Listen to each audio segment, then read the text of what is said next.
Coronavirus Act, we need to first understand exactly what it is and what powers it grants to the government. The Act came into force on the 25th of March 2020 as a reaction to the then growing novel coronavirus. Most of the Act was designed to adapt standard working practices in order to keep certain people safe for as long as the virus poses a threat to the population. The Act split these changes into 5 main sections: increasing the availability of health and social care workers, easing the burden on frontline staff, containing and slowing the virus, managing the deceased with respect and dignity, and supporting people. For example, in order to increase the availability of health and social care workers, regulators were given the power to register those who have recently retired from healthcare and social care and fast-track students who are near the end of their courses into their profession. It also lifted the restriction that said that recently retired healthcare workers could work a maximum of 16 hours per week.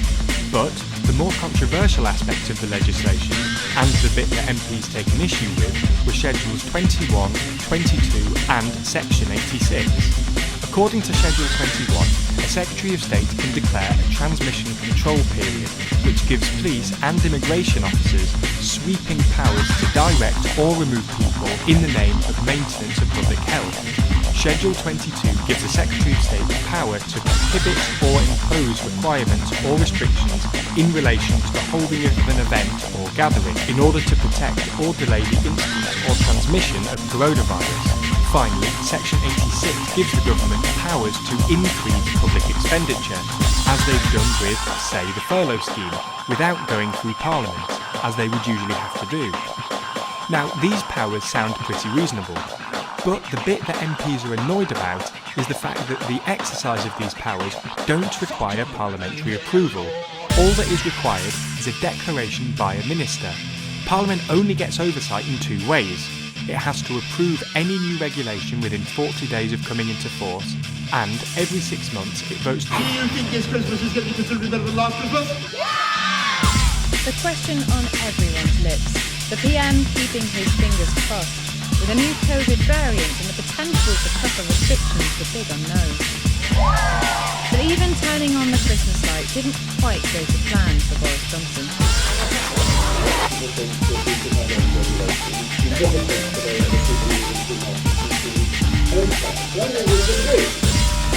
Christmas event because fighting the way there is only regulations, aren't it? I mean, this party is not going to be investigated by the police in a year's time.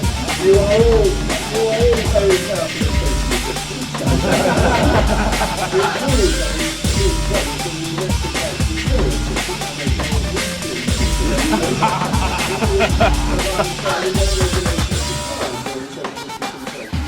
Non-essential behaviour.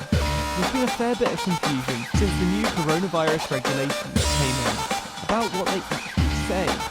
Can you buy non-essential goods? What counts as essential? Can you drive to the park to exercise? So in this video, we're going to explain exactly what the law says you're allowed to do during the UK's lockdown. The United Kingdom is currently a mess. But this isn't about whether or not the Prime Minister held an illegal Christmas party breaking lockdown rules or the other scandals that Boris Johnson's facing. I'm talking about something much bigger. The Act contains some of the most extreme detention powers in modern legal history. Police and public health officials can detain anyone, including children, who are potentially infectious and forcibly take biological samples. In a pandemic, potentially infectious could mean anyone. This power has never been used lawfully. Over 120 innocent people have been wrongly prosecuted.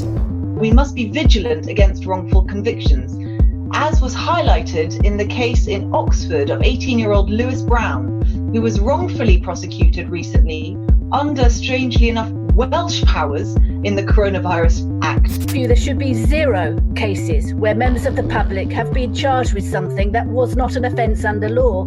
0. There are serious failings that have punished innocent people, let alone undermined public trust in authorities and the rule of law.